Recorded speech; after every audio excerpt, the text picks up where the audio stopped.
Hi dear customers, this is our QLQ invisible slider assembly machine.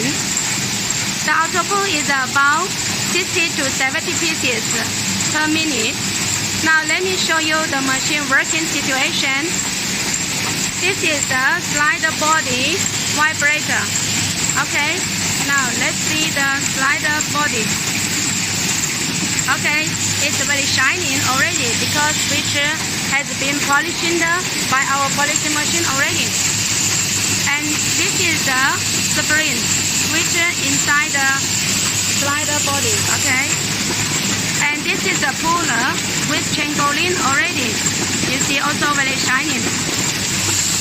This is the mounting or we say hook which lock the zipper. Okay, very nice.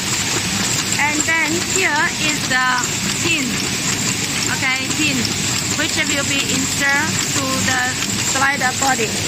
Okay, every vibrator has the channel over the pipe sent there to here for assembly.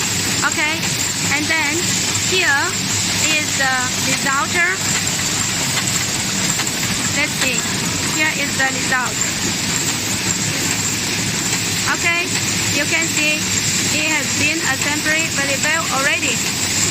Okay, if you are interested for this machine, more details, you are welcome to contact us. Thank you so much. Thank you.